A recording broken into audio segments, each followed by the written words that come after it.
Assalamualaikum warahmatullahi wabarakatuh. Kami dari kelompok 5 Psikologi Abnormal yang beranggotakan saya Kevin Ahmad Meviansyah, kemudian Rizky Ardia Pramesti, Liaul Aulia Ibrahim, dan Rizka Puspita Fitriana ingin menjelaskan tentang Major Depressive Disorder. Untuk bagian definisi akan dijelaskan oleh beliau. Baik, terima kasih.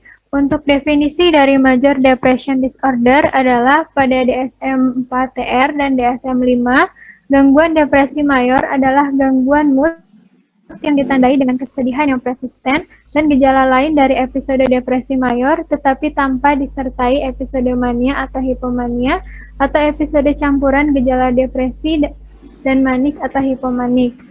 Nah, EMD adalah gangguan episodik karena gejala cenderung hadir untuk jangka waktu tertentu dan kemudian jelas. Meskipun episode cenderung menghilang dari waktu ke waktu, episode yang tidak diobati dapat berlangsung selama 5 bulan atau bahkan lebih lama.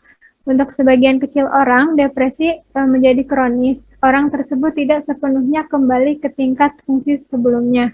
Beberapa orang cukup membaik sehingga mereka tidak lagi memenuhi kriteria diagnosis MMD, tetapi terus mengalami depresi subklinis selama bertahun-tahun. Episode depresi mayor cenderung berulang. Setelah episode tertentu hilang, seseorang kemungkinan akan mengalami episode lain. Sekitar 2/3 orang dengan episode depresi berat akan mengalami setidaknya satu episode lagi selama hidup mereka. Nah, selanjutnya untuk kriteria dari Major Depresi Disorder akan dijelaskan oleh Kevin. Baik, terima kasih Alia. Gejala kriteria depresi menurut DSM-5 yang menggunakan istilah Major Depressive Disorder (MDD) atau selanjutnya disebut gangguan depresi mayor, yaitu harus memenuhi kriteria 5 atau lebih dari gejala di bawah ini yang sudah ada bersama-sama selama 2 minggu dan memperlihatkan perubahan fungsi dari sebelumnya. Minimal terdapat satu gejala dari yang pertama itu mood yang depresi, yang kedua hilangnya minat. Dengan catatan, jangan memasukkan gejala yang merupakan bagian dari gangguan kondisi medis lainnya. Untuk gejala yang pertama, mood depresi sepanjang hari, hampir setiap hari, yang ditunjukkan oleh baik laporan subjektif, misalnya individu tersebut merasa sedih, kosong, atau tidak ada harapan dalam menjalani hidup, atau observasi orang lain, misalnya individu tersebut terlihat sedang menangis. Dengan catatan, pada anak-anak dan remaja, biasanya cenderung mengalami perasaan mudah tersinggung. Kriteria selanjutnya, secara nyata terdapat penurunan minat atas seluruh rasa senang, aktivitas harian, hampir setiap hari, yang ditandai oleh perasaan subjektif atau objektif. Misalnya, seorang pemain golf yang sangat menggemari permainan tersebut, tiba-tiba menjadi tidak lagi menikmati permainan tersebut. Nah, kriteria selanjutnya, kehilangan atau peningkatan berat badan yang nyata tanpa usaha khusus. Contohnya, 5% atau lebih berat badan dalam 1 bulan terakhir, atau penurunan dan peningkatan nafsu makan yang hampir terjadi setiap hari. Maksudnya tanpa usaha khusus, misalnya individu tersebut tidak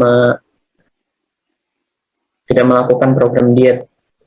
Nah, kriteria selanjutnya yaitu gangguan tidur.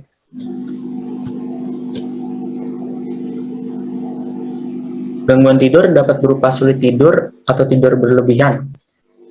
Ketika insomnia hadir, biasanya berbentuk middle insomnia, yaitu bangun di malam hari dan kemudian mengalami kesulitan untuk kembali tidur. Atau insomnia terminal, yaitu bangun terlalu dini dan tidak dapat kembali tidur. Middlesomnia, yaitu kesulitan jatuh tertidur, juga dapat terjadi. Individu yang datang dengan tidur berlebihan atau hipersomnia mungkin mengalami episode tidur yang berkepanjangan di malam hari atau peningkatan tidur siang. Terkadang alasan individu ini mencari pengobatan karena gangguan tidur ini. Selanjutnya, perubahan psikomotor termasuk agitasi. Misalnya ketidakmampuan untuk duduk diam, mondar-mandir, meremas-remas tangan, atau menarik atau menggosok kulit, baik itu pakaian atau benda lain. Atau keterbelakangan, misalnya memperlambat bicara, berpikir, dan gerakan tubuh. Peningkatan jeda sebelum menjawab, atau ucapan yang diperkecil volumenya, infleksinya, jumlah atau variasi isinya, atau kebisuannya. Agitasi atau keterbelakangan psikomotor harus cukup parah untuk diamati oleh orang lain dan tidak hanya mewakili perasaan subjektif. Kriteria selanjutnya, penurunan energi, kelelahan, dan keletihan adalah hal yang biasa. Seseorang mungkin melaporkan kelelahan berkelanjutan tanpa aktivitas fisik, bahkan tugas terkecil pun tampaknya membutuhkan usaha yang substansial. Efisiensi tugas yang diselesaikan dapat dikurangi. Misalnya, seseorang mungkin mengeluh bahwa mencuci dan berpakaian di pagi hari melelahkan dan memakan waktu 2 kali lebih lama dari biasanya. Kriteria selanjutnya, perasaan tidak berguna atau rasa bersalah yang mencolok hampir setiap hari. Perasaan tidak bersalah atau tidak berharga yang terkait dengan episode depresif berat dapat mencakup evaluasi negatif yang tidak realistis tentang nilai seseorang atau keasikan atau perenungan atas kegagalan kecil di masa lalu. Orang-orang seperti itu sering menafsirkan peristiwa sehari-hari yang netral atau sepele sebagai bukti cacat pribadi dan memiliki rasa tanggung jawab yang berlebihan atas peristiwa yang tidak diinginkan. Perasaan tidak berharga atau bersalah mungkin dalam proporsi delusi. Misalnya, seseorang individu yang yakin bahwa dia secara pribadi bertanggung jawab atas kemiskinan di dunia ini, menyalahkan diri sendiri karena sakit dan gagal memenuhi tanggung jawab pekerjaan atau interpersonal sebagai akibat dari depresi sangat umum, kecuali delusi tidak dianggap cukup untuk memenuhi kriteria ini. Kriteria selanjutnya, penurunan kemampuan untuk berpikir atau konsentrasi atau penuh keraguan-raguan hampir setiap hari, baik sebagai hal yang dirasakan secara subjektif atau teramati orang lain.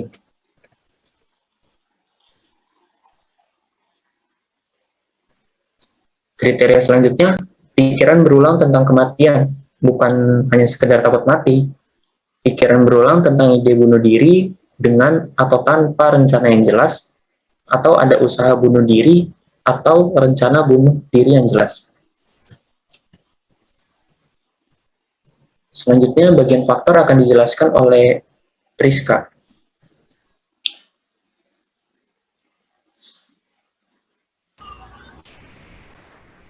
Baik, terima kasih Kevin.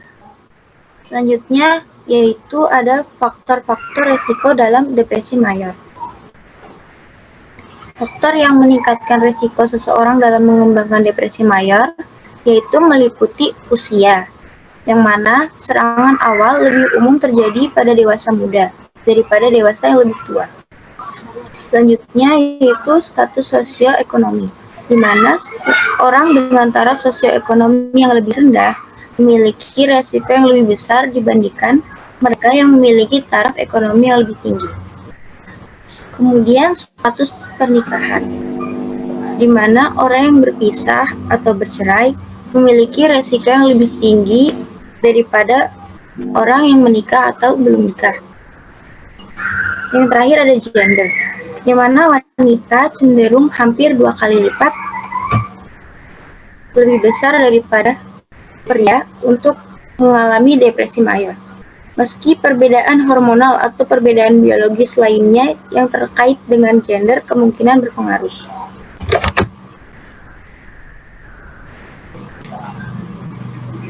Namun, sebuah diskusi panel yang diselenggarakan oleh American Psychological Association menyatakan bahwa perbedaan gender sebagian besar disebabkan oleh banyaknya jumlah stres yang dihadapi wanita dalam kehidupan kontemporer.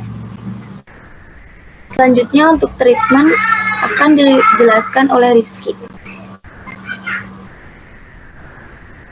Baik, selanjutnya adalah treatment. Untuk mengatasi gangguan depresi mayor, ada beberapa cara yang bisa dilakukan. Yang pertama adalah mengubah gaya hidup atau pola hidup, seperti lebih rajin berolahraga, makan makanan yang bergizi, istirahat yang cukup, dan lain sebagainya. Lalu yang kedua, tidur yang cukup. Rata-rata waktu tidur yang baik untuk usia remaja itu sekitar 8 hingga 10 jam, sedangkan untuk dewasa sekitar 7 hingga 9 jam. Selain itu juga hindari tidur yang terlalu larut malam atau begadang. Yang ketiga yaitu melakukan terapi perilaku kognitif. Terapi ini bertujuan untuk mengubah pola pikir dan respon seseorang dari yang negatif menjadi positif. Karena pola pikir seseorang juga dapat mempengaruhi emosi dan perilakunya. Yang terakhir yaitu mengonsumsi obat antidepresan bila dibutuhkan. Ada beberapa macam obat antidepresan. Beberapa diantaranya itu seperti SSRI, SNRI, Tricyclic, MAOI, atau NASSA. Baik, sekian presentasi dari kelompok kami tentang Major Depression Disorder. Mohon maaf apabila ada kesalahan dalam penyampaian. Terima kasih. Wassalamualaikum warahmatullahi wabarakatuh.